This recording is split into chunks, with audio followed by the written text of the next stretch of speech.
అందరికీ వాక్యం చదువుకుందాము. యెహోషువ గ్రంథము 6వ అధ్యాయము మరి ప్రారంభ వచనాల నుండి కొన్ని వచనాలు చదువుకుందాం. యెహోషువ గ్రంథము 6వ అధ్యాయము ప్రారంభ. ఆ కాలమున ఇశ్రాయేలీయుల భయం చేత ఎవడును వెలుపలికి పోకుండాను లోపలికి రాకుండాను యెరికో పట్టణ ద్వారము గట్టిగా మూసివేయబడింది. అప్పుడు యెహోవా యెహోషువతో ఇట్లనె చూడుము, నేను యెరికోను దాని రాజును పరాక్రమము గల శూరులను నీ చేతికి అప్పగించుచున్నాను. మీరందరూ యుద్ధ సన్నద్ధులై పట్టణమును ఆవరించి ఒక మారు దాని చుట్టూ తిరగవలెను. అలాగూ 6 దినములు చేయించు రావలను. 7 యాజకులు పొట్టేలు కొమ్ము బోరలను పట్టుకొని ముందుగా నడవవలెను. 7వ దినమున మీరు 7 మార్లు పట్టణము చుట్టూ తిరుగుచుండగా ఆ యాజకులు బోరల మోదవలని. కొద్ది వాక్యము దేవుడు మన వినికిడిలో దీవించును గాక. వాక్యం మంచి ప్రార్థన చేసుకున్నాం. అందరూ కూడా తలవంచుకొని మూసుకోనండి. దయానిధమైన మా ప్రియ పరలోకపు తండ్రి, మీ ఘనమైన నామమునకు దేవ వందనములు స్తోత్రములు కృతజ్ఞతాస్తుతులు చెల్లించుకొనుచున్నాను. దేవ ఈ శ్రేష్టమైన ఈ సమయంలో దేవ మీ వాక్కును మేము ధ్యానించుకొని ఉండగా నిలబడిన బలహీనులను నన్ను మీరు మరుగు చేసి మీరు బయలుపడి దేవ ఈ శ్రేష్టమైన ఈ సమయంలో మాకందరికీ కూడా ఉపయోగయుక్తమైన మాటలు మీరు అందించండి. ఆయన తన వాక్కును పంపి వారిని బాగుపరిచాను. ఆయన లేఖనంలో మీరు రాయించారు కనుక మీ వాక్కు ద్వారా మేము అందరము కూడా బాగుపరచబడడానికి బలపరచబడడానికి కృప చూపించమని మంచి బోధకుడై ఉన్న యేసు వారి నామములో వేడుకొనుచున్నాము తండ్రి. అందరికి మరణాత మరణాత మరణాత. మన దూర ప్రాంతం నుండి చిరగోడ నుంచి కోటాడ నుంచి వచ్చిన వారు కూడా అందరూ మరణాన్ని తెలియజేస్తున్నాను. మరి చదవబడినటువంటి లేఖన భాగంలో రాయబడిన మాటలు మనం గమనించిన వారైతే, ఆ కాలమున ఇశ్రాయేలీయుల భయం చేత ఎవడునో వెలుపలికి పోకుండాను లోపలికి రాకుండాను యెరికో పట్టణ ద్వారము గట్టిగా మూసివేయబడింది. అప్పుడు యెహోవా యెహోషువతో ఇట్లనెను, చూడుము, నేను యెరికోను దాని రాజును పరాక్రమము గల శూరులను నీ చేతికి అప్పగించుచున్నాను. పిల్లలు మరి గతించిన 4 దినములుగా మనమందరము కూడా మరి రాత్రికాల సమయమందు మోషే ఉపవాస పండుగ దినములను ఆచరించుకోవచ్చు.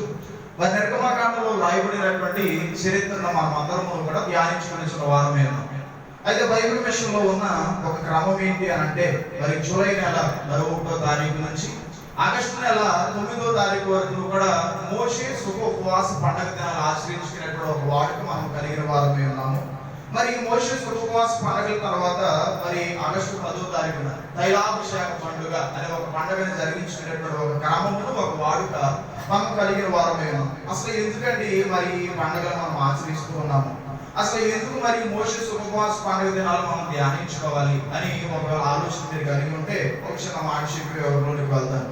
సర్వసాధారణంగా మనం గమనించిన వారైతే యేసుక్రీస్తు ప్రభు యొక్క శిలువ చరిత్రను ధ్యానించుకోవడానికి మనందరం కూడా 40 రోజులు క్రీస్తు శ్రమకాల ధ్యాన దినాలు ఆచరించే ఒక క్రమము ఒక వాడుక కలిగి ఉన్నాము.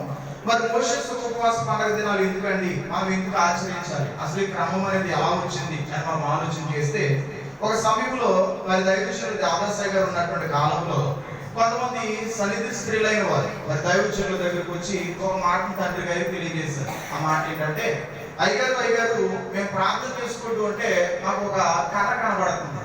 ఆ కర్రకి ఇరువైపులా కూడా గజ్జెలు కట్టబడినట్టుగా మాకు ఒక కర్ర కనబడుతుందండి.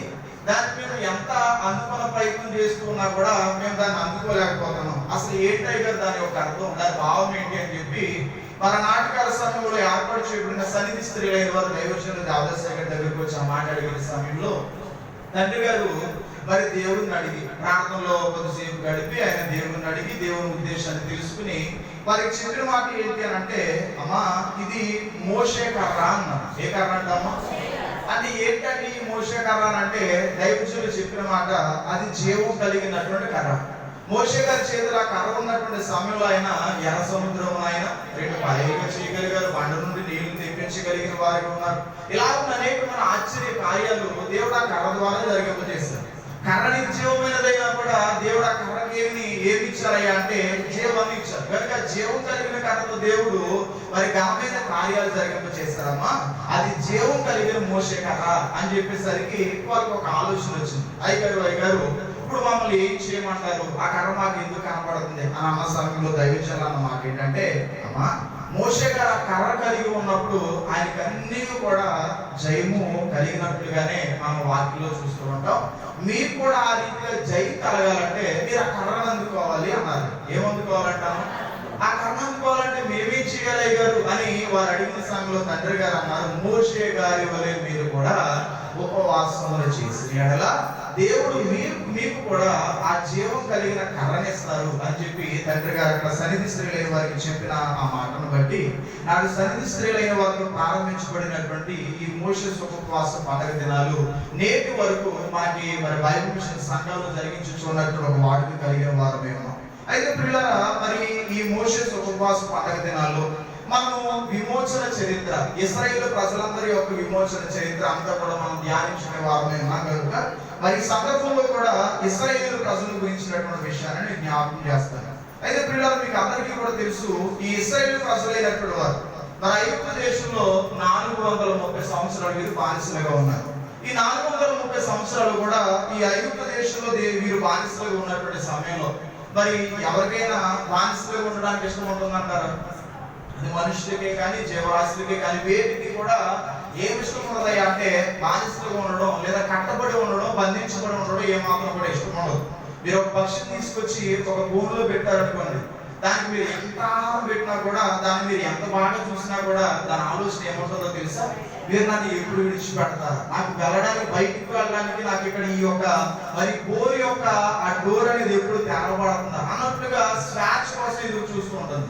మీరు ఎంత ఆహారం పెట్టినా కూడా మరి కట్టబడినప్పుడు ఒక పశువు కూడా నాకు చాలా బాగా ఆహారం పెడుతున్నారే అనే ఒక ఆలోచనతో సంతోషం కలిగి సంతృప్తి చెందదు. కానీ నాకు ఎప్పుడు మీరు విడుదల కలిగి చేస్తారా, ఎప్పుడు నన్ను మీరు విడిపిస్తారనే ఒక ఆలోచనతో ఆ జీవరాశులు కూడా పశువులు కూడా ఏం చేస్తాయంటే అంటే స్వేచ్ఛ కోసం ఎదురు చూస్తూ ఉంటాయి. అలాగే పిల్లలు 430 సంవత్సరాలు మరి యోసేపుని ఎరుగని ఒక రాజు మరి ఇశ్రాయేలు ప్రజలందరినీ కూడా పరిపాలిస్తున్నటువంటి సమయంలో మరి ప్రజలందరూ కూడా ఏ కోరుకున్నారు అని అంటే స్వేచ్ఛను కోరుకున్నారు, స్వాతంత్ర్యాన్ని కోరుకున్నారు. ఎందుకంటే అంటే వీరు ఎప్పుడైతే బంధింపబడిన వారిగా ఉన్నారో అప్పుడు వీరికి ఇష్టమైన ఆహారం తినడానికి ఉండేది కాదు. వీరు ఎప్పుడైతే బానిసలుగా ఉన్నారో అప్పుడు వీరికి ఒక ప్రత్యేకమైన స్థలానికి అంటే వారికి వెళ్ళాలి అనుకున్నటువంటి స్థలానికి వెళ్ళడానికి ఉండేది కాదు. ఇలాగా ప్రతి పనిని ప్రతి కార్యములు కూడా ఆ రాజు చిత్తమును బట్టి చేయాల్సి వచ్చేది కనుక మన ఇష్టాలన్నింటినీ కూడా చంపుకుని ఇలాగ ఎంతకాలం బ్రతుకుతాం, మనం ఈ జీవితాన్ని జీవించలేము అన్నట్లుగా ఆ శ్రమలను భరించలేక ప్రజలు ఏం చేశారయ్యా అంటే వారి దేవునికి వారు మొరపెట్టారు. మీరు నిర్గమకాండంలో రాయబడినటువంటి మాట ఒకసారి మీరు చదివితే అంటే ఇప్పుడు చదవబడిన అధ్యాయ వివరణ జ్ఞాపకం చేస్తాను.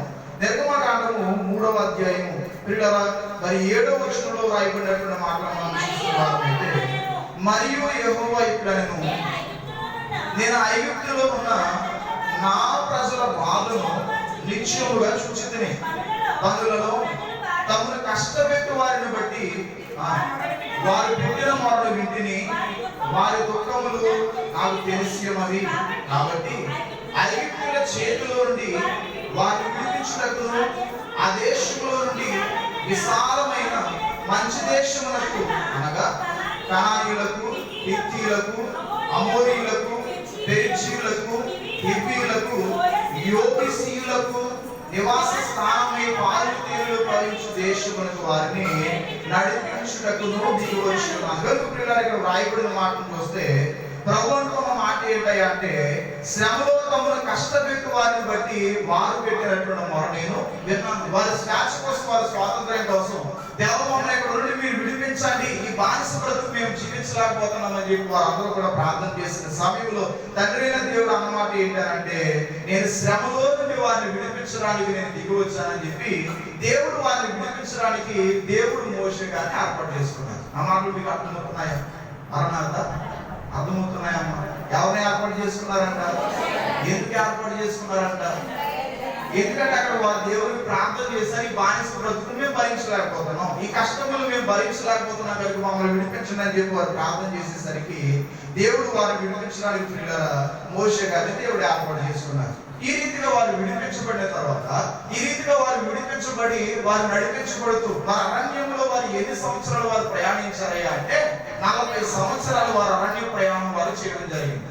ఈ రీతిగా వారు అక్కడ మోషే గారు వారు అరణ్యంలో నడిపించబడిన తర్వాత మరి మోషే గారు కానాను దేశాన్ని చూడకుండానే ఆయన ప్రభు పిలుపును బట్టి ఆయన దేవుని యొక్క సన్నిధికి సహవాసంలోకి వెళ్ళిపోయారు. తర్వాత ఈ బాధ్యత అంతా కూడా ఎవరికి అప్పగించబడింది అని అంటే యెహోషువ గారికి అప్పగించబడింది. ఎవరికంటామా? ఇప్పుడు ఈ మోషే గారి శిష్యుడు ఎవరు అని అంటే యెహోషువ గారు. ఇప్పుడు ఇక్కడ మోషే గారు ప్రభు పిలుపును బట్టి ఆయన అక్కడ చేరవలసిన చివరి స్థలానికి వారిని చేర్చుకుంటారని ప్రభు సహవాసంలోకి వెళ్ళిపోతే పిల్లలకి ఈ బాధ్యత అంతా కూడా యెహోషువ గారికి అప్పగించబడింది. ఇప్పుడు ఈ యెహోషువ గారు ఏం చేయాలి? ఇశ్రాయేలు ప్రజలందరినీ కూడా మరి వారు చేరవలసినటువంటి గమ్యస్థానానికి వారిని తీసుకువెళ్ళాలి. అయితే పిల్లలు ఇక్కడ మనం గమనించవలసిన విషయం ఏంటంటే ఆ రీతిగా యెహోషువ గారు నడిపించుకుని వెళ్ళడానికి ఈయనకి ధైర్యం కావాలి. ఈయన నడిపించి వెళ్ళాలి అని అంటే ఆ ప్రజలందరూ కూడా తిరుగుబాటు చేస్తారన్నటువంటి విషయం తెలుసు కనుక ఈయనకి దేవుని మీద ఏముండాలి అంటే విశ్వాసం ఉండాలి. అందుకు దేవుడు మాట్లాడితే యెహోషువ గారు ఏమన్నారు అని అంటే యెహోషువ నీవు నిబ్బరం కలిగి ధైర్యము ఉండు. మీరు యెహోషువ గ్రంథం 1వ అధ్యాయం 7వ వచనంలో రాయబడిన మాట చూస్తే అయితే నీవు నిబ్బరము కలిగి జాగ్రత్త పడి బహు ధైర్యముగా నుండి నా సేవకుడైన మోషే నీకు ఆజ్ఞాపించిన ధర్మశాస్త్రం అంతటి చొప్పున చేయవలెను. నీవు నడుచు ప్రతి మార్గమును చక్కగా ప్రవర్తించినట్లు నీవు దాని నుండి కుడికి గాని ఎడమకు గాని తొలగకూడదు. ఈ ధర్మశాస్త్ర గ్రంథమును నీవు బోధింపగా తప్పిపోకూడదు. మీరు ఇక్కడ గమనించినట్లయితే ఆయనతో మాట్లాడుతూ ప్రభు అంటారు, నేను నిన్ను వర్ధిల్లింప చేస్తాను, నీవు చక్కగా ప్రవర్తించినట్లయితే నీ మార్గములన్నింటినీ కూడా నేను సరళం చేస్తాను, నువ్వు నిబ్బరం కలిగి ధైర్యం ఉండాలి. యెహోషువ గారిని దేవుడు బలపరిచారు. అయితే పిల్లరా మరి ఇప్పుడు ఇశ్రాయేలు ప్రజలందరి బాధ్యత ఇప్పుడు ఎవరికి అప్పగించబడిందని చెప్పుకుంటున్నాము అని అంటే ఈ యెహోషువ గారికి అప్పగించబడింది. మాట్లాడుతున్నాము. ఇప్పుడు అక్కడ అప్పగించబడిన తర్వాత ఈయన మరి యోర్దాను నదిని దాటించాలి. ఏ నది దాటించాలంట? మోషే గారు ఉన్నప్పుడేమో ఎర్ర సముద్రము దాటింపు చేశారు. అవునంటారా కదా? ఇప్పుడు ఈ కానాను దేశానికి మీరు వెళ్ళాలంటే, కానాను దేశంలోనికి మీరు ప్రవేశించాలి అని అంటే వీరు ఎదుట మరలా ఒక యోర్దాను నది అనే ఒక అడ్డంకి వచ్చింది. అయితే ఆ సమయంలో దేవుడికి ప్రార్థన చేశారు, దేవా మరి ఈ యోర్దాను నది ఉందాయా, మరి ఏం చేయమంటారు, మమ్మల్ని ఎలా దాటమంటారని చెప్పి ఆయన ప్రార్థన చేసినప్పుడు ప్రభు అన్నారంట, మందసం పట్టుకుని ఆంక్షకులైన వారు వచ్చి అక్కడ నిలవబడితే ఆ యోర్దాను నది నేను 2 పాయలుగా చేస్తానని చెప్పి దేవుడు చెప్పి ఆ యోర్దాను నదిని కూడా ఆరిన నేలగా మార్చి వారు నడిపించారంట. దేవునికి స్తోత్రం. ఎర్ర సముద్రమును మాత్రమే కాదు కానీ దేవుడు మరి యోర్దాను నదిని కూడా ఏం చేశారంటే అంటే అక్కడ ఆరిన నేలగా మార్చి వారు నడిపించారు. ఎంతవరకు మనకి తెలిసినటువంటి చరిత్రే. అయితే పిల్లలు మనం చదువుకొని యెహోషువ గ్రంథం 6వ అధ్యాయంలో రాయబడిన మాట ఏంటి అని అంటే అసలు మనం ఎందుకు ఈ చరిత్రను ఈ రోజు ధ్యానించుకోబోతున్నాము అని అంటే ఈ ఇశ్రాయేలు ప్రజలైన వారు యెహోషువ గారు కానాను దేశాన్ని వారు మరి స్వాధీనపరుచుకోవాలి అని అంటే యోర్దాను దాటేశారు కదా. ఇప్పుడు ఆ కానాను దేశంలోకి వారు ప్రవేశించాలంటే వారికి అడ్డుగా లేదా అక్కడ మొదటిగా వారు ఎదుర్కోవలసిన దాటవలసినటువంటి ప్రాంతం ఏది అని అంటే యెరికో పట్టణము. అందరూ చెప్పండమ్మా. ఈ యెరికో పట్టణం అనేది కానాను దేశానికి మరి ప్రారంభంలో వచ్చేప్పుడు ఒక పట్టణం. అమాటమవుతున్నాయి. ఈ యోర్దాను అనబడినటువంటి అడ్డంకిని దాటినటువంటి వారు ఆ కానాను దేశానికి వారు మరి ప్రవేశించాలి అని అంటే దేవుడు ఏర్పాటు చేసిన ఆ నివాస స్థలంలోనికి వారు వెళ్ళాలి అని అంటే ఈ అడ్డుగా ఉన్నటువంటి యెరికో పట్టణం వాళ్ళు ఏం చేయాలి? యెరికో పట్టణం వాళ్ళు ఏం చేయాలి? వారు దాటాలి. అమాటమవుతున్నాయా? వాళ్ళు దాటాలంటే ఇప్పుడు ఇక్కడ ఉన్న అడ్డంకి ఏంటో తెలుసా? చాలా సందర్భాల్లో మన గ్రామంలో పల్లెటూరులో ఉన్న ఒక వివాదం సాధారణంగా మరి చాలా మందికి మరి వచ్చేటువంటి గొడవలకు ఒక ప్రధానమైన కారణం ఏంటంటే మీరు ఈ సందులో నుండి వెళ్ళడానికి వీలు లేదు అంటారు కొంతమంది. ఎప్పుడన్నా విన్నారా? మీకు ఈ దారిలో నుంచి వెళ్ళడానికి అవకాశం లేదు అంటారు మరికొంతమంది. అంటే వాళ్ళ ఆలోచన ఏంటి అంటే మీకు ఇక్కడ ఏమి లేదు అంటే దారి లేదు, మీకు ఇక్కడ ఏమి లేదు అంటే ప్రవేశం లేదు అంటే. అలాగే ఇక్కడ ఇశ్రాయేలు ప్రజలు మరి యోర్దాను నది దాటారన్నమాట నిజమైనప్పటికీ కూడా వారు అక్కడ కానాను దేశం వెళ్ళాలంటే వారు ఏ ప్రాంతాన్ని దాటాలి, ఏ మార్గం గుండా వెళ్ళాలంటే అంటే యెరికో మార్గం గుండా వెళ్ళాలి. ఇప్పుడు యెరికో పట్టణస్తులు ఏమన్నారు తెలుసా? మీకు ఇక్కడ మా పట్టణంలోనికి ప్రవేశం లేదు, మీరు మా పట్టణం గుండా ఆ ప్రాంతానికి వెళ్ళడానికి మీకు అవకాశం లేదు, కాబట్టి మీరు ఎప్పుడూ కూడా మా ప్రాంతంలోకి పట్టణంలోనికి రాకండి అని చెప్పి వారికి భయపడి వీళ్ళందరూ కూడా కోట గోడలకి ఆ ద్వారములన్నింటినీ కూడా మరి తాళములు వేసి తాళములు బిగించి వారు లోపల కూర్చున్నారు. ఇప్పుడు ఇశ్రాయేలు ప్రజలు ఏం చేయాలి?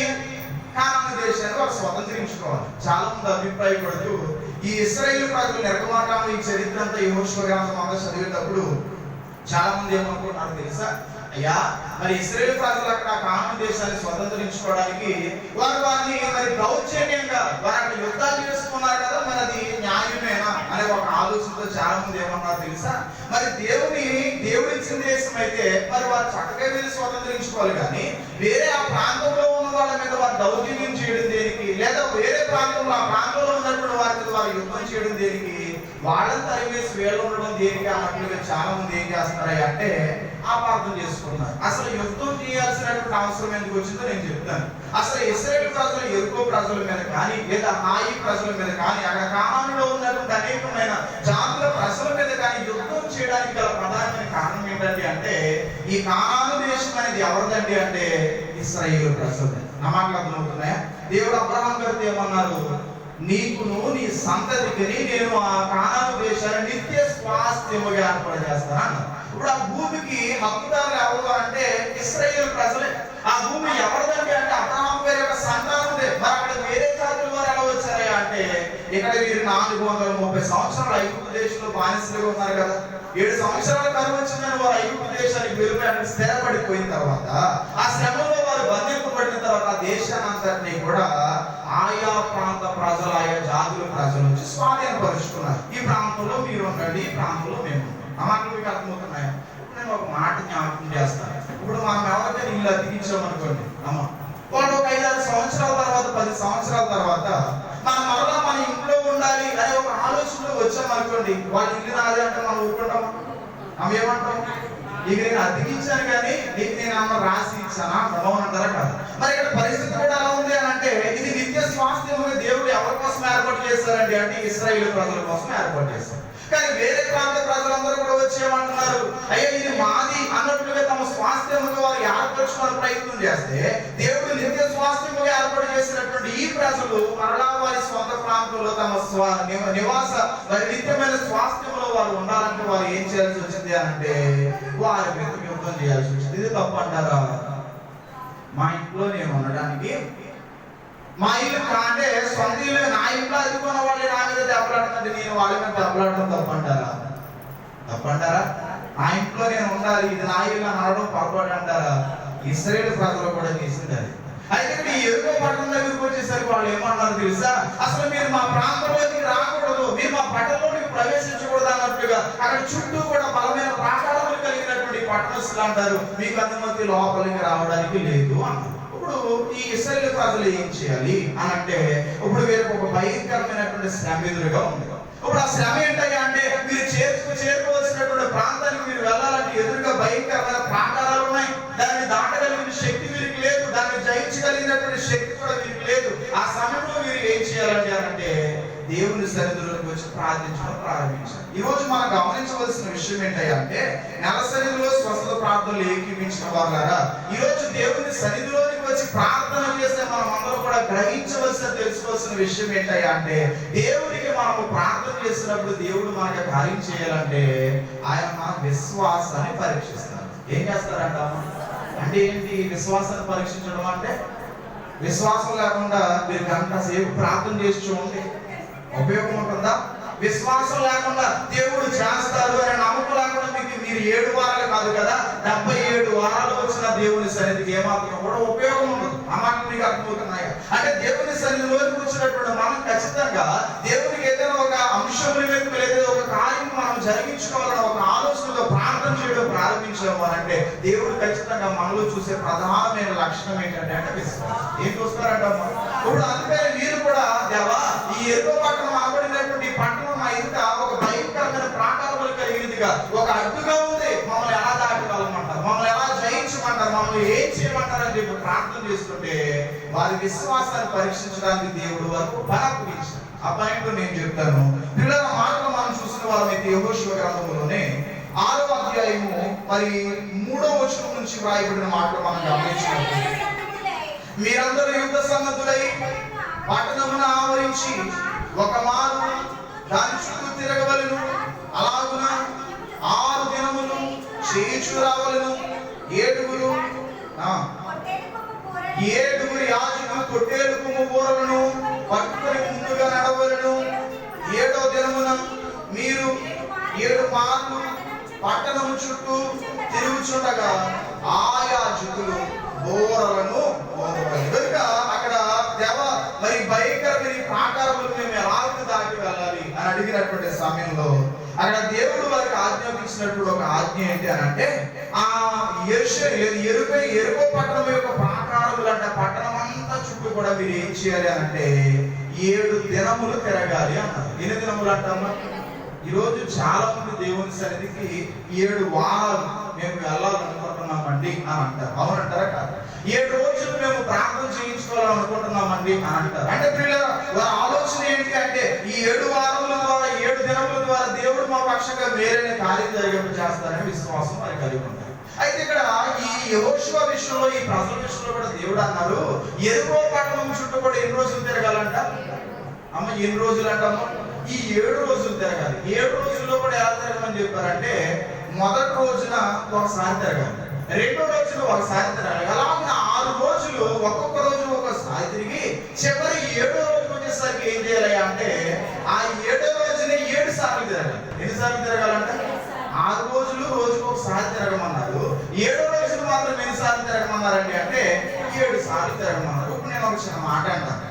గోడలు పగలగొట్టడానికి ప్రయత్నిస్తే గోడలు పగులుతాయా? గోడల పక్కన నడుచుకుంటూ వెళ్తే గోడలు పగులుతాయా? అక్కడ ప్రాంతాలను పడద్రోయబడాలంటే వారు ఏం చేయాలి? అవును, ఏం చేయాలంట? ప్రార్థన చేయాలా? పగలగొట్టాలా?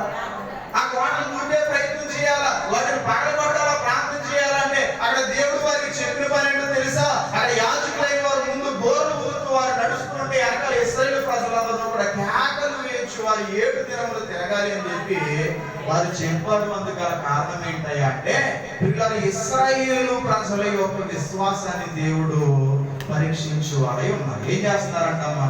ఇప్పుడు నేను ఒక మాట అన్నాను.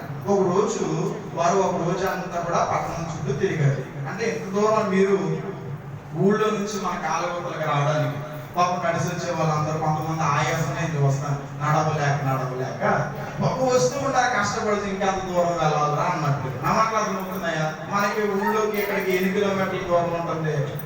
మనం తప్పుగా ఒకటి అవును ఉద్దేశించాను. 8 కిలోమీటర్ల దూరం ఉంటుంది, 2 ఉంటుందా, 3 ఉంటుందా? కానీ అక్కడ వారు రోజుకి 8 కిలోమీటర్లు తిరగాలి తెలుసా? 8 కిలోమీటర్లు. ఎన్ని కిలోమీటర్లు అమ్మా? ఆ పట్టణం చుట్టూ 8 కిలోమీటర్ల ప్రజలందరూ కూడా పెద్దలేంటి, స్త్రీలేంటి, పురుషులేంటి వీళ్ళందరూ కూడా తిరగాలంటే మీరు బలవంతులు అవుతారా, బలహీనులు అవుతారా? నడిస్తే నీరసం వస్తుందా, బలం వస్తుందా? ఇప్పుడు మీరు బలహీనులు అయిపోయారు కదా. మొదటి రోజు 8 కిలోమీటర్లు పర్లేదు లేదా, ఏదో ఒక రకంగా నడిచేసాము అనుకున్నారు. ఇలాగ 6 రోజులు అయిపోయిన తర్వాత మళ్ళీ 7వ రోజు దేవుడు ఏమన్నారు తెలుసా? ఈ 7 మార్లు 8 కిలోమీటర్లు ఎన్నిసార్లు తిరగాలంటే, అంటే ఇప్పుడు బలం ఎలా ఉంటుంది అంటారు? ప్రార్థన అయిపోయిన తర్వాత మరలా ప్రార్థన పెట్టి మిమ్మల్ని రండి అంటే అంతమంది వస్తారు కదా, చేస్తారా? అంతమంది వస్తారు. ఇప్పుడే భోజనం చేసి కూర్చున్నప్పుడు ఏంటికి వచ్చాం మరలా ప్రార్థన అంటే మా వల్ల కాదండి. అలాగే రోజు 7వ రోజున 7 మార్లు తిరగమంటే పిల్లలు వారు ఏం చేస్తారో తెలుసా? వారు దేవుని యొక్క చిత్తానికి లోబడి దేవుడు చెప్పినట్లుగా వారు చేస్తూ వచ్చారు. అయితే ఎందుకు ఇక్కడ దేవుడు వారి విశ్వాసాన్ని పరీక్షించాలని నేను అంటున్నాను అని అంటే, మొదటి రోజు తిరిగిన తర్వాత 2-3 రోజులు తిరిగిన తర్వాత వాళ్ళలో కొందరు అనుకున్నారంట, గోడలు ఏమన్నా పగిలి అంటారా?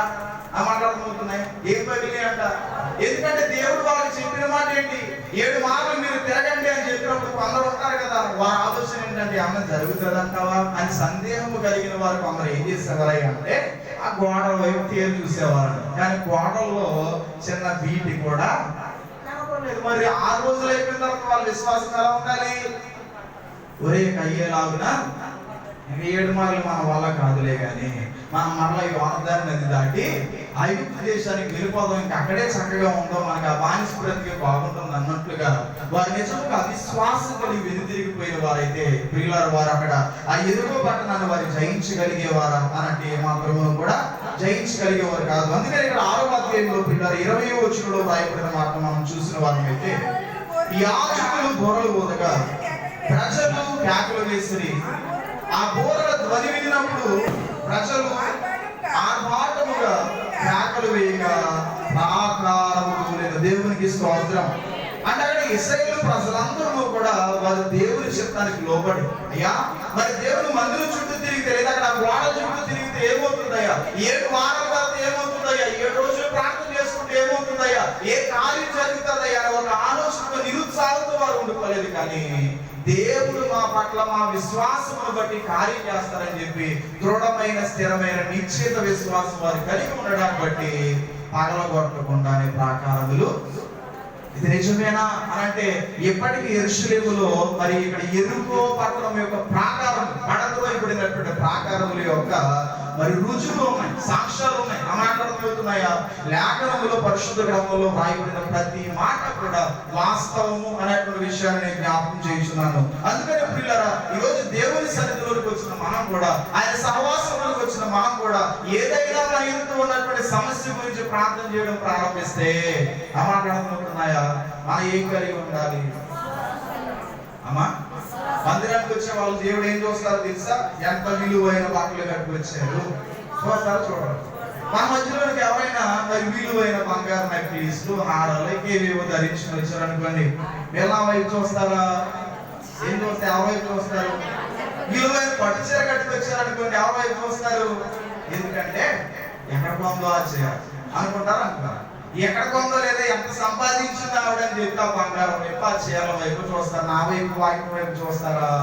అంటే మనమైతే మన దృష్టి అయితే మరి ఇక్కడ విలువైన వస్తువుల వైపు లేదా విలువైన అలంకరణ వైపు వ్యక్తుల వైపు వెళ్ళిపోతూ ఉంది. కానీ ఇక్కడ దేవుని దృష్టి ఎవరి మీదకి వెళ్తుంది అని అంటే విశ్వాసులైన వారి మీద. నిజమంటారా కాదు? అందుకని హెబ్రీయులకు రాసిన పత్రిక 11:6 అపోస్తలుడైన పౌలు గారు చెప్పిన ఒక శ్రేష్టమైన మాట ఏంటి అని అంటే, విశ్వాసము లేకుండా దేవునికి ఇష్టడై ఉండుట అసాధ్యము. ఈ రోజు దేవుని సన్నిధిలోకి వచ్చే మనం అందరం కూడా తెలుసుకోవాల్సిన ఒక ప్రధానమైన ప్రాముఖ్యమైనటువంటి సంగతి విషయం ఏంటయ్యా అంటే, ఆయనకు మనం ఇష్టలవ్వాలి అని అంటే, మన కార్యములు దేవుని సన్నిధిలో సహవాసంలో మనం జరిగించుకోవాలి అని అంటే మనం ఖచ్చితంగా కలిగి ఉండవలసిన లక్షణం ఏంటండి అంటే విశ్వాసం. నాకు నమ్మకం లేదండి, జరుగుతుంది అంటారా?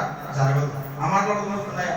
నేను ఏమాత్రం లేదో మా భార్య రమ్మంటే నేను వస్తున్నానండి, నా తల్లి రమ్మంటే నేను వస్తున్నానండి, నా భర్త రమ్మంటే నేను వస్తున్నానండి, నా తల్లిదండ్రులు తీసుకువస్తున్నానని వస్తున్నానండి, దేవుడు చేస్తాడంటారా అని అంటే కార్యం జరగదు. కానీ దేవుని శక్తిని ఆశ్రయించి లేదా దేవుని శక్తిని విశ్వసించి ఆయన ఆశ్రయించినప్పుడు ప్రియులారా, ఆయన భయంకరమైన అడ్డుగోడల వంటి ప్రాకారములు కూర్చున్నట్లుగా మన విషయంలో కూడా మేలైనా చేస్తారా చేయరా? అమ్మ చేస్తారా చేయరా? రాత్రి నేను చెప్పాను ఏమన్నానంటే మన మందిరం గురించి. మరి ఇప్పుడు ఇదంతా కూడా చూస్తుంటే మా శక్తి వల్ల కట్టబడిన మందిరమా? ఎవరి వల్ల కట్టబడింది? కేవలము దేవుని శక్తి మీద ఆధారపడతారు. ఒకళ్ళు వచ్చి ఒక పెద్ద ఆయన అన్నారు, అడగకపోతే అమ్మాయినా అన్నపెట్టదు కదా. మరి మీ పాస్టర్ గారు నా దగ్గరకు వచ్చి అడగకపోతే నేను ఎలా డబ్బులు ఇస్తానన్నారండి. నా మాట్లాడుతున్నప్పుడు ఇది నిజమని అందరికి కొందరికి తెలుసు, కొందరికి తెలియదు. అయితే మన పాస్టర్ గారి యొక్క ఉద్దేశం, మన బైబిల్ మిషన్ యొక్క సిద్ధాంతం ఏంటంటే మనుషులను ఆశ్రయించడం కంటే. అందుకని మీరు మనుషుల దగ్గరికి వెళ్ళి చేయి చాచుద్దయ్యా, మీరు దేవుని దగ్గరికి వెళ్ళి అడగండి, ఆయనే సహాయం చేస్తారని చెప్పి మన దైవజనులు చెప్పినట్లుగా ఆయన మీద ఆధారపడ్డాను. కనుక ఒకళ్ళు వచ్చి అంటారు నేను టైల్స్ వేస్తాను, ఒకళ్ళు వచ్చి అన్నారు నేను సీలింగ్ వేస్తాను. ఇదంతా కూడా ఎలా కట్టబడింది అంటే పాస్టర్ గారి దగ్గర కూడా అంత డబ్బుంది కాదు. ఆ మాట్లాడుతున్నాయమ్మా, ఇది కేవలం దేవుని శక్తి మీద ఆధారపడడం వల్ల జరిగిన కార్యం. దేవునికి స్తోత్రం. కాబట్టి ఈ రోజు మనం కూడా ఏదైనా విషయం నిమిత్తమే పిల్లలు మనం ప్రార్థన చేస్తూ ఉన్న వారమైతే దేవుడు మన విశ్వాసాన్ని ఏం చేస్తారు అంటే పరీక్షిస్తూ ఉంటారు. ఏం చేస్తారంటమ్మా? అప్పుడు మనకి నిరుత్సాహం రాకూడదు. ఏ రాకూడదు అంట? అందుకనే దైవజనులు మరి 54వ పాటలు అన్నారు కదా బైబిల్లో. మన తెలుగు క్రైస్తవ కీర్తనలో 54వ పాటలు దైవజనులు అన్నమాట ఏంటి అని అంటే, విసుగుదల చెందరాదు ప్రార్థన మేరావేర్పు తక్షణమే రాదు, విసుగున్నా చోసిద్ధి వెనుకకే పోవును వసించుడి దేవుని వాగ్దానమున బటుల వలె నిలుడి, సంశయము పనికి రాదు లేసంబైన సంశయము సంశయింపగా దైవ సన్నిధియందు మీ అంశము విడాచేతుడి దానికి గొప్ప అంశబట్టనీయుడి దానికి గొప్ప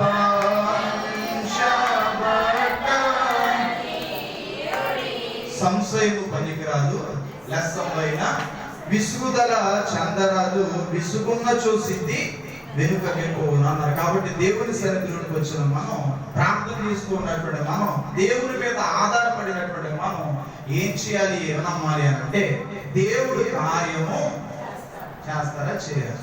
ప్రభు అన్నారు, నమ్మడం నీ వలనైతే ఆయనకు అసాధ్యమైనది ఏదైనా ఉందా?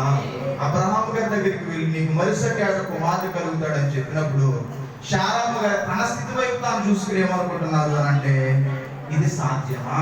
నేను ముసల్దాన్ని అయిపోయాను, నా భర్త కూడా అని చిరునవ్వు ఆమె నవ్వుకుంటూ ఆమెలా నవ్వుకుంటున్న సమయంలో అక్కడ ప్రభు మాట్లాడిన మాట ఏంటి అంటే, శారా నువ్వు నవ్వనేల, యెహోవాకు అసాధ్యమైనది ఏదైనా దైవజనులు అన్నారు, మానవ శక్తి వలన జరగని కార్యములు దైవ శక్తి వలన జరుగును అని. దేవునికి స్తోత్రం.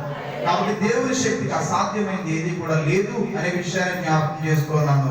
అంతకు ముందు దేవుడు మన పట్ల కార్యం చేయడానికి ఆయన ఏం చేస్తారండి అని అంటే, మన విశ్వాసమును పరీక్షిస్తారు. ఇప్పుడు 7 మార్లు తిరగాల, వెళ్ళాలా, పడతాయా అని ఒక ఆలోచన కలిగి ఉంటే, వారి విశ్వాసం కలిగి ఉంటే వారు తిరిగి ఆ ప్రాకారములు వారు జయించగలుగుతారా అని అంటే, తమ నిత్య స్వాస్థ్యము వారు స్వాధీనపరచుకోగలుగుతారనంటే ఏమాత్రం కూడా స్వాధీనపరుచుకునేవారు కాదు. ఇంకొక ఉదాహరణ నేను వాక్యంలో నుండి చూపిస్తాను. దేవుడు మన విశ్వాసమును పరీక్షించడం గురించి. పిల్లలు మొదటి రాజుల గ్రంథంలో కూడా మనకి దేవుడు మరి కార్యము చేయడానికి ముందు మరి విశ్వాసమును పరీక్షించే ఒక సందర్భం మనకు కనబడుతుంది. మొదటి రాజుల గ్రంథము 18వ అధ్యాయము 41వ వచనంలో రాయబడిన మాటను మనం గమనించిన వారమైతే, పిమ్మట ఏలియా విస్తారమైన వర్షము వచ్చినట్లుగా ధ్వని పుట్టుచున్నది, నీవు పోయి భోజనము చేయమని ఆహాబుతో చెప్పగా, ఆహాబు భోజనము చేయబోయిన గాని ఏలియా కర్మేలు పర్వతం మీదకు పోయి నేల మీద పడి ముఖము మోకాళ్ళ మీద ఉంచుకున్నాడు. తరువాత అతడు తన దాసుని పిలిచి, నీవు పైకి పోయి సముద్రం వైపు చూడమనగా వాడు మెరక ఎక్కి పార చూచి ఏమీ కనబడలేదని లేదనగా అతడు ఇంకా 7 మార్లు పోయి చూడమని చెప్పాను. 7వ మారు అతడు చూచి, ఇదిగో అదిగో మనిషి చెయ్యి అంత చిన్న మేఘం సముద్రము నుండి పైకి ఎక్కుచున్నదని. కనుక పిల్లలు ఇక్కడ వ్రాయబడిన మాటను బట్టి మనం చూస్తే, మరి ఏలియా గారు చేసిన ప్రార్థనను బట్టి 3.5 సంవత్సరాలు వర్షం ఆగిపోయిందనే విషయం మనకు అందరికీ కూడా తెలుసు. మన ప్రాంతంలో ఆ సమయంలో ఆహాబు రాజు యొక్క కాలంలో మరి అక్కడ కరువు సంభవించినటువంటి సమయంలో ఈ ఏలియా గారి వీళ్ళ ఆహాబు రాజు తన మాట ఏంటంటే, అయ్యా దేవుడు మరలా నేను ప్రార్థిస్తే ఆయన వర్షమును కురిపింపజేస్తారు. ఆ సమయంలో ఈ ఏలియా గారు కొర్నేలి పర్వతం పైకి వెళ్ళారు. ఏ పర్వతం పైకి అంటాము? ఈ కొర్నేలి పర్వతం పైకి ఎందుకు వెళ్ళారండి అంటే, ప్రార్థన చేయడానికి. దేని కొరకు ప్రార్థన చేయడానికి వెళ్ళారు? మనకి తెల్లవారుజామున రాత్రి వర్షం వచ్చిందా, తెల్లవారుజామున వచ్చిందా? వర్షం వచ్చిందని తెలుసు కానీ నాకు ఎప్పుడు వచ్చిందో తెలియదు. అమ్మ ఎప్పుడు వచ్చింది? ఉదయాన్నే వచ్చిందా? కాబట్టి ఈ రోజు నెలసరి కార్యక్రమం ఉంది. మరి వంటలు చేయడానికి వాటికి ఆటంకం లేకుండా దేవుడు అంతకం చూపించారా లేదా?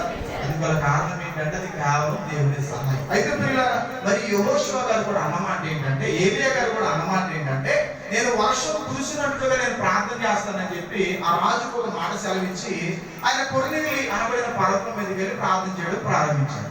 ఇప్పుడు ఒకసారి ప్రార్థన చేసి తన శిష్యుడితో ఆయన అన్నారంట, అయ్యా వెళ్ళి వర్షం జాడ ఎక్కడైనా కనబడుతుందేమో చూడు. ఏం చెప్పారంటమ్మా? వర్షం జాడ ఈ 7 మార్లు తిరుగుతున్నప్పుడు వారు ఎలాగైనా గోడను పరీక్షించి వస్తున్నారు. అలాగే ఈయన కూడా ఏమన్నారంటే, ఎక్కడైనా ఈ ఒకసారి ప్రార్థన చేశాను కదా, ఆ వర్షం యొక్క జాడ కనిపిస్తుందేమో చూడు. జాడ కనిపించడం అంటే ఎలా కనపడుతుంది అంటారు? వర్షం వస్తుందో రాదు మనం ఎలా చెప్పగలుగుతాం అంటారు? ఆకాశంలో కనబడే మేఘం మేఘములను బట్టి మబ్బులను బట్టి దాని గుర్తును మనం కనుగొనగలదు. వర్షం వచ్చేలా ఉందా ఆరబెట్టినవన్నీ కూడా అంటారా? అప్పుడు ప్రార్థన జరిగేటప్పుడు మబ్బు పట్టింది అనుకోండి, మీ ఆలోచనలు ఎక్కడ ఉంటాయి? ఇంటి మీద వేసిన పంటలో లేకపోతే ఏవేవి గుర్తొస్తాయి, పాపం బయటకు వెళ్ళిన తడిసిపోతాయి. అవునా? దేని బట్టి కనుగొనగలుగుతారా అంటే కొన్ని గుర్తులను బట్టి. అలాగే ఇక్కడ ఈ ఏరియా గారు కూడా అంటారు, అయ్యా ఏదైనా గుర్తు కనపడుతుందేమో అని ఒక మెరక ఎత్తైన స్థలం మీదకి వెళ్ళి చూడమని చెప్పినప్పుడు ఆయన వీళ్ళు అంటారంట, అయ్యా నాకు ఏ గుర్తు కనపడట్లేదు. ఒకసారి ప్రార్థన చేస్తారు, ఏం కనపడలేదని శిష్యుడు వచ్చి చెప్పారు. మరలా ప్రార్థన చేస్తారు, మరలా ఏమి కూడా మరలా ఇలాగ మూడోసారి, నాలుగోసారి, ఐదోసారి, ఆరోసారి ఇలాగ శిష్యుడిని పంపుతూ ఉంటే ఆయన వచ్చి అంటారు, ఏమీ లేదండి, ఏమీ లేదండి, అక్కడ అసలు వర్షం కాదు కదా, అసలు వర్షం జాడ కూడా ఏమీ లేదండి, అసలు వచ్చేలా లేదు, ఎంత విపరీతంగా ఎండ కాస్తుంది అన్నట్టుగా అని చెప్తే ఈయనేమనాలి అని అంటే ఇక పని అయ్యేలా లేదులే అని చెప్పి చక్కగా కొండ దిగి ఇంటికి వెళ్ళిపోకూడదు.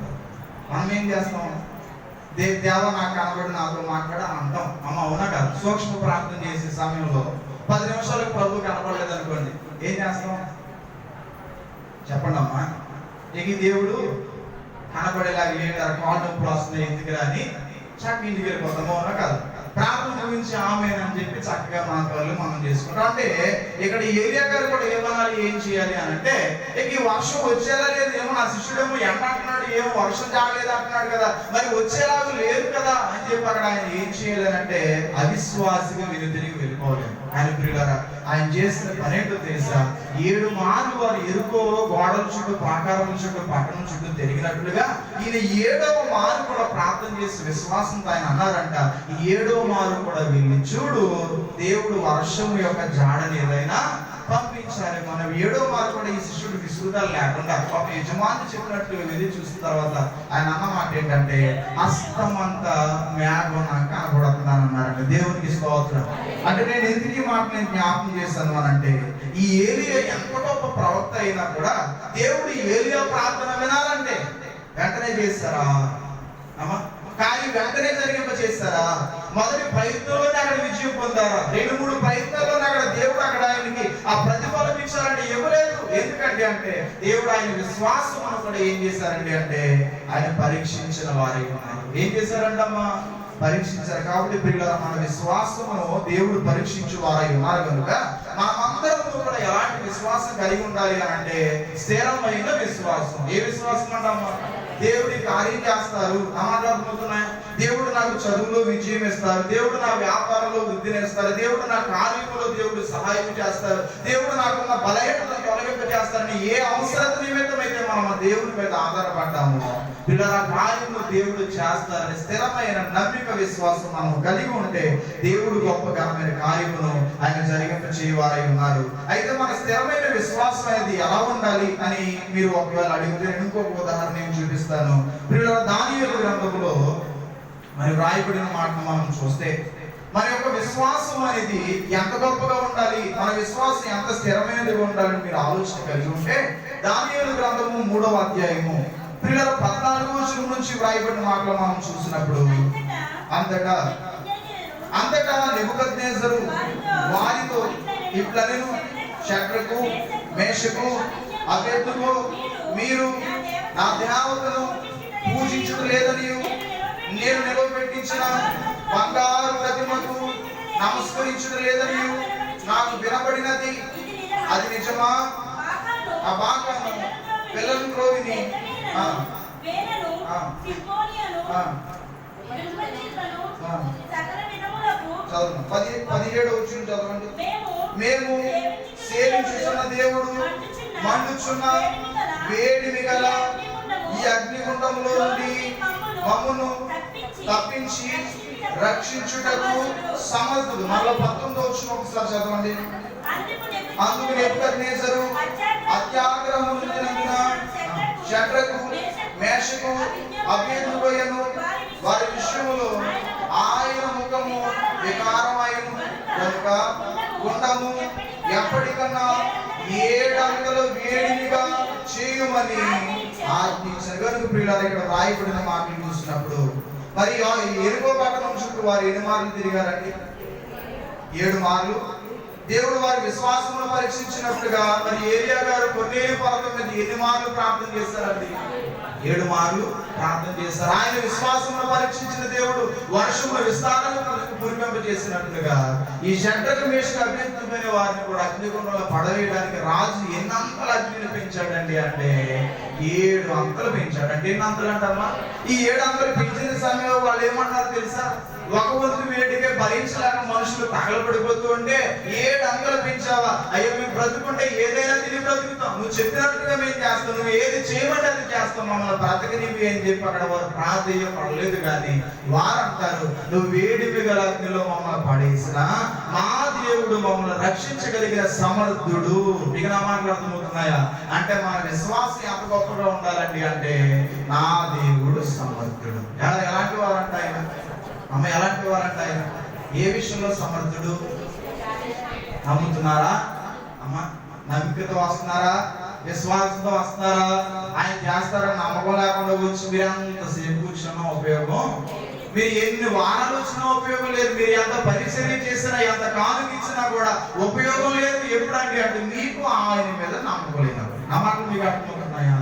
కనుక మనం చేయవలసినటువంటి పని ఏంటయ్యా అంటే వేడి గల అగ్నిలో మీరు మమ్మల్ని పడేసిన ఆయన మమ్మల్ని బ్రతికించగలరని స్థిరమైన నమ్మకం, ఆయన సమర్థుడని నమ్మారు కనుక వీళ్ళ వారు ఏం చేశారంటే దేవుని యందు, దేవుని శక్తి యందు విశ్వాసం ఉంచారు కనుక వారు పడద్రోయబడిన తర్వాత వారికి ఏదైనా హాని జరిగిందా? చెప్పండి అమ్మా. పడద్రోయబడిన వారు ముగ్గురైనా అక్కడ అగ్నిలో ఎంతమంది కనబడ్డారు? రాజుకి 4 కనబడ్డారంటే 4వ వ్యక్తిగా ప్రభు ఏం చేస్తారయ్యా అంటే వారికి సహాయకులుగా. అందుకే కీర్తనలో ప్రభు అన్నారు కదా, శ్రమలో నేను అతనికి వారిని అక్కడ విడిపించారా? వారిని అక్కడ విడిచిపెట్టారా? మనుషులు అయితే శ్రమంలో పారిపోతారు, అవునంటారా కాదు? మనకి ఏదైనా ఇబ్బంది వచ్చింది అనుకోండి, బాధ వచ్చింది అనుకోండి, వేలతో నాకు లేనిపోని శ్రమలు వస్తాయేమో, నేను ఏదైనా వారికి చేయాల్సి వస్తుందేమో అని చెప్పి మన అవసరమైన సమయంలో మన దగ్గర అన్ని ఉన్నప్పుడు అందరూ చూడాలి, అవునంటారా కాదు? ఏది లేనప్పుడు ఎవరు మాట్లాడతారా, పలకరిస్తారా, సహాయం చేయడానికి వస్తారా అంటే ఏమో వాళ్ళు ఎవరో కూడా మాకు తెలియదు అంటారు. దేనిని బట్టి అంటే పిల్లల శ్రమలు వాళ్ళకి సంభవిస్తాయేమో అని భయం బట్టి. కానీ ప్రభు అంటున్న మాట, శ్రమలో నేను వారికి తోడై ఉంటాను, శ్రమలో వారు మొరపెట్టగా నేను వారికి ఉత్తరం ఇస్తానని ప్రభు చెప్తున్నారు. కనుక మనం చేయవలసిన పని ఏంటండి అంటే ఆయన మన విశ్వాసమును పరీక్షించినప్పుడు మన విశ్వాసం ఎలా ఉండాలి అని అంటే ఘనమైనదిగా, దేవుడిని మెప్పింపజేసేదిగా ఉండాలి. ఆ మాటలు మీకు అర్థమవుతున్నాయి. యోబు గారి విషయంలో కూడా ప్రభు ఏమన్నారు అని అంటే ఊజు దేశమునందు యోబు అనే ఒక మనుషుడు ఉన్నారు. ఆయన యథార్థవంతుడు, ఆయన న్యాయవంతుడు, ఆయన దేవుని యందు భయభక్తులు కలిగిన వాడు, చెడుతనను విసర్జించిన వాడు అని 1వ అధ్యాయం 1వ వచనంలో ప్రభు మాట్లాడుతూ ఉంటే సాతాను వచ్చి అంటాడు, నువ్వు ఆయనకి అన్ని ఇచ్చావు కాబట్టి ఏం చేశాడంటమ్మా? ఆయన్ని స్తుతిస్తున్నారు, ఏది ఇవ్వకపోతే స్తుతిస్తారా? ఈరోజు సాతాను మన గురించి కూడా అంటాడంట. ఏమన్నా తెలుసా? నువ్వు కార్యం చేసావు కాబట్టి స్తుతిస్తున్నారు, ఉద్యోగం ఇచ్చావు కాబట్టి స్తుతిస్తున్నారు, సంతానం ఇచ్చావు కాబట్టి స్తుతిస్తున్నారు, వివాహం జరిగింపజేసావు కాబట్టి స్తుతిస్తున్నారు, ఇల్లు ఇచ్చావు కాబట్టి, ఇవ్వకపోతే స్తుతిస్తామా అమ్మా? ఆరోగ్యం లేకపోతే స్తుతిస్తామా? దైవజనులు అన్న ఒక మాట ఏంటి అంటే దైవజనులు ఒక వర్తమానం తెలియజేశారు. ఆ వర్తమానం ఏంటయ్యా అంటే కష్టకాల నివారణ స్తుతి అన్నారు. ఏ స్తుతి అంటామా? అంటే ఏ సమయంలో స్తుతి యోబు గారు చేశారు? మేలు పొందినప్పుడు స్తుతి చేయడం వేరు అమ్మ. ఏ సమయంలో స్తుతి చేశారండి అంటే కష్టకాలంలో స్తుతి చేశారు. నా మాట అర్థమవుతున్న విశ్వాస యొక్క లక్షణం ఏంటండి అంటే కష్టకాలంలో కూడా స్తుతించే లక్షణం. కనుక ప్రియులారా, దేవుడి కష్టము నుండి నన్ను తప్పించగలిగిన స్థిరమైన నిశ్చిత విశ్వాసం యోబు గారు కలిగి ఉండడాన్ని బట్టి ఆయన అన్నటువంటి ఒక గొప్ప మాట ఏంటి అంటే ఇక్కడ మీరు 1వ అధ్యాయం 21 వచ్చిన ఒక్కసారి చదవండి, ముగించుకుంటాం. నేను నా తల్లి గర్భములో నుండి నేను దిగంబరినై వచ్చితిని, దిగంబరినై అక్కడికి తిరిగి వెళ్ళదను, యెహోవా ఇచ్చెను, యెహోవా తీసుకొని పోయెను, యెహోవా నామమునకు స్తుతి కలుగును గాక. ఇంకా చదువు. ఈ సంగతులలో ఏ విషయమును యోబు ఏ పాపమును చేయలేదు, దేవుడు అన్యాయం చేశానని చెప్పలేదు. కనుక ఈ విశ్వాస యొక్క మరి లక్షణం ఇక్కడ సాతాను కూడా అంటాడంట, ప్రార్థన చేస్తున్నాడు కానీ వాళ్ళు నమ్మకంతో చేయట్లేదు అంట. అప్పుడు మనం ఎవరిని గెలిపించాలి? దేవుడు అంటారు లేదు లేదు వాళ్ళ విశ్వాసంతోనే ప్రార్థన చేస్తారు అంటారు. మన విశ్వాసం లేకపోతే ఎవరిని అక్కడ మనం గెలిపించలేని వారు ఉన్నాం. మేము చిన్నప్పుడు మరి ఒక సండే స్కూల్ పాట అనేది మా అక్క నేను పాడుతూ ఉండేవారు. మా పాట ఏంటంటే, మా టీవీలో జెమినీలో అరే సెల్ ఫోన్లో ఆకాశవాణిలో ఒక పాట ఉండేది. ఎక్కడా చూసినా యేసు మాటలే, ఎక్కడా చూసినా యేసు మాటలే. టీవీలో వస్తున్న ప్రసంగాలకు మారిపోతున్న ఈ దేశాలు, ఫోన్లో చేస్తున్న ప్రార్థనకు బాగుపడుతున్నారు రోగులని, యేసయ్యకే జయం జయము సాతానుకే అపజయం అని ఒక పాట పాడేవారు. అంటే అక్కడ దేవునికి ఏం కలగాలి? సాతానుకి అపజయం కలగాలంటే మన విశ్వాసం. దేవుడు ప్రతి ఒక్కరు గురించి మాట్లాడతారంటే అపవాదితో. సాతానుడు వచ్చి పెడతాడు. ఏమి పెడతాడు అంటే వాళ్ళందరూ అపవాలనుకుంటున్నావా మాట్లాడుకుంటున్నాను. అక్కడ దేవుడు మనల్ని మెచ్చుకోవడం సాతానికి ఇష్టం లేక ఏదో ఒక రీతిగా మరి ఏదో ఒక లక్షణాన్ని చెడ్డ మరి అవలక్షణాన్ని మనలో చూపించే ప్రయత్నం చేస్తాడు. అప్పుడు దేవుని యొక్క ఆలోచనకు తగిన వారికి మనం ఏం చేయాలి అంటే ఆయనకు లోబడి ఆయన చిత్తాన్ని జరిగించే వారమై ఉండాలి. విశ్వాసం అంటే మనం ఏమాత్రం కూడా తొలగిపోయే వారమై ఉండకూడదు. ఉంటే ప్రయోజనం ఉందా? మత్తయి సువార్త 9వ అధ్యాయంలో కూడా మరి ప్రారంభోచనలో రాయబడిన మాట మనం చూస్తే, అక్కడ ప్రభు ఒక రోగిని, పక్షవాతం చేత బాధపడుతున్నటువంటి రోగిని స్వస్థపరచడానికి అక్కడ ప్రభు చదవడం. తరువాత ఆయన దోణి ఎక్కి సముద్రము దాటి పట్టణంలో ప్రవేశించగా,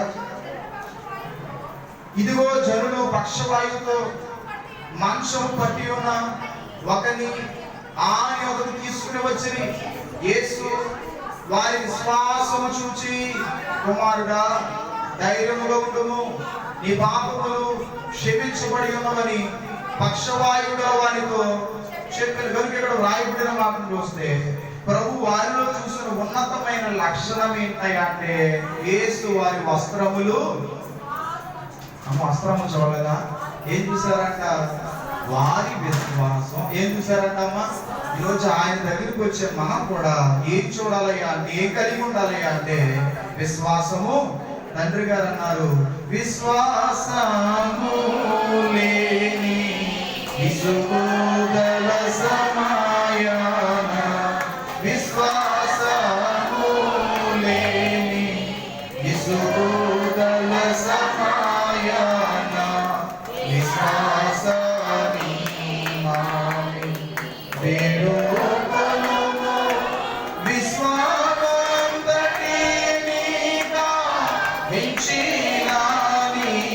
తండ్రి విశ్వాసముగా వినరయ్యా